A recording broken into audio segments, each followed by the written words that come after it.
menuduh JDT terlampau kuat ataupun cuba memberikan cadangan JDT harus main di luar, mereka patut tumpukan untuk kuatkan pasukan masing-masing. Tetapi saya tahu juga pasukan-pasukan lawan saya membagi gaji kepada pemain lokal sampai ke 80-90 ribu. Ada yang bayar 500 ribu US. Saya rasa sudah tentu akan kena denda. What can you do?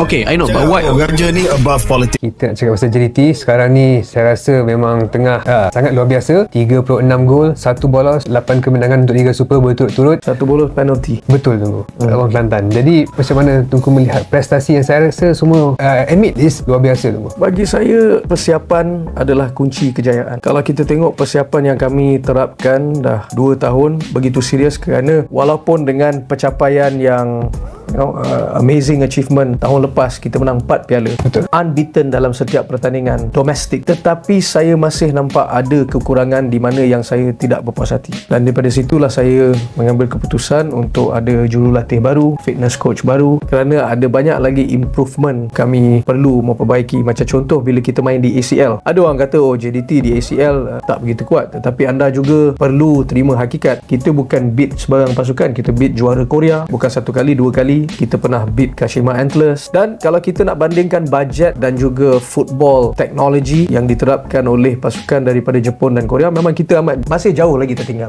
Southeast Asia masih jauh lagi tertinggal, dan benda tu perlukan masa. But macam mana yang saya katakan sebelum ini, idea kita adalah untuk improve, untuk memperbaiki setiap kelemahan, dan persiapan adalah kunci kejayaan bagi saya. Macam kita lawan pasukan-pasukan kuat di Dubai, kerana saya nak pasukan ni biasa lawan dengan intensiti yang sangat tinggi. Dan apabila JDT kuat, saya rasa taklah begitu kuat, kerana bagi saya, kalau nampak sangat kita kuat, bermakna anda perlu tanya soalan tersebut kepada pasukan-pasukan lain, bukan kami yang kuat. Agak-agak oleh kerana perancangan yang salah, yang lain makin tak kuat. So lalu orang nampak JDT makin kuat, JDT makin kuat. Dia bukan soal pasal JDT makin kuat. JDT akan cuba untuk improve setiap tahun, tetapi jikalau ada masalah antara pasukan lain, kemungkinan persiapan pasukan lain ataupun perancangan pasukan lain itu salah. Bukan saya nak mempersoalkan, tetapi saya rasa kita tidak begitu kuat kalau nak bandingkan dengan analisis kami tahun lepas. Kami kuat beberapa persentage saja, tetapi mungkin ada kekurangan itu datang daripada pasukan-pasukan lain, dan juga mindset dan mentality selesa apabila MFL tukar MFL punya format di mana tak ada lagi relegation. So tak ada promotion, tak ada relegation. So pasukan tahu kalau dia kalah setiap game pun mereka masih ada di Super League. So daripada sini benda tu pun main peranan juga dalam setiap faktor yang ada. Walaupun Tunku cakap still tak kuat, tapi pasukan lain ataupun ada yang dah mencadangkan JDT bermain di Liga luar, komen Tunku. Tetapi benda itu tidak logik, kerana kita tak tengok Bayern Munich main di English Premier League, kita tak tengok PSG, Paris Saint-Germain main di Serie A, kita tak tengok Juventus ataupun Inter Milan, mana-mana, ataupun Real Madrid main di England. So setiap klub perlu ada, bagi pandangan saya, perancangan-perancangan yang realistik, perancangan-perancangan tersendiri, dan kita compete. Macam di Real Madrid, saya tak pernah tengok Atletico Madrid ataupun Sevilla ataupun Villarreal komplain berkenaan dengan Real Madrid. Semua ada diorang punya perancangan sendiri macam mana untuk compete. Sama juga macam di sini, yang lain perlu, daripada menuduh JDT terlampau kuat ataupun cuba memberikan cadangan JDT harus main di luar, mereka patut tumpukan untuk kuatkan pasukan masing-masing. Kalau nak kata bajet, ini saya nak terapkan pasal bajet. Saya semalam nak naikkan gaji Feroz dengan Arif Aiman. Saya dapat tahu gaji dia tak sampai berapa, Feroz berbelas ribu sahaja, dan Arif Aiman tak sampai 25,000 pun gaji. Tetapi saya tahu juga pasukan-pasukan lawan saya membagi gaji kepada pemain lokal sampai ke 80-90 ribu. So, kalau awak nak kata JDT ni, lepas tu bukan tu saja, foreign saya, Bergson baru 300 lebih US 1 tahun. Ada yang bayar 500 ribu US 1 tahun, one season. So adakah JDT yang berbelanja ataupun pasukan lain yang berbelanja? Saya berbelanja ikut kemampuan saya, dan saya cuba menurunkan harga duit tu sebanyak mungkin, kerana kami nak sustain lama. Macam contoh, kami tak mampu untuk ada 9 foreigner pun. Pasal tahun ni kami ambil hanya 8. Jadi awak kena tengok logik berdasarkan dengan fakta. Mungkin pihak media juga kena saya cadangkan, setiap pasukan, setiap klub dalam negara ni perlu memberi lebih akses kepada pihak media untuk adakan live interview, supaya pihak media ada akses untuk tanya, barulah ada sikap orang kata interaksi yang lebih relevan dan juga more transparent. Kerana tuduhan-tuduhan yang dibuat terhadap JDT bagi saya tak masuk akal. Tapi saya saya beri pihak media atau mana-mana penyokong saja dalam negara keistimewaan, privilege untuk datang bersemuka, boleh tanya saya. Nak buat live on social media boleh, nak buat semuka tak ada social media pun boleh. Itulah keistimewaannya Kelab JDT ni. The access yang penyokong ada hak yang begitu istimewa, boleh tanya apa saja soalan kepada saya. Tapi pun prestasi sekarang ni tunggu good sign untuk ACL. Kita tak tahu pasal kita pun tengok, saya rasa pasukan-pasukan lain yang ada di Asian Champions League pun tetap memperbaiki pasukan mereka walaupun mereka begitu kuat. So itu kita tidak tahu hingga ke hari competition itu sendiri, di mana kedudukan kita sekarang. Apabila kalau kita rasa kami masih struggle dan kami perlu memperbaiki lagi setiap tahun untuk tanding di ACL. Dan pasal kita topik ACL, jadi macam yang orang cakap kenapa kami tak main di Liga luar. Kalau main di Liga luar, kami walaupun katakanlah macam DPMM menang di Singapura, tetap dia tak boleh main Asian competition. Betul. Kerana itu adalah polisi tersebut. So itu awak tak boleh. Itu pun salah satu faktor juga. Ramai tak perasan, dan sebenarnya di Malaysia pernah berlaku benda ni. Lions 12 juara Piala Malaysia, Piala FA, Piala dan Liga 2013. tapi tiada slot untuk ke Asia. Betul. Jadi mungkin itu yang perlu difahami oleh orang kat luar sana. Tunku, tapi saya tertarik dengan hashtag what can you do, Tunku.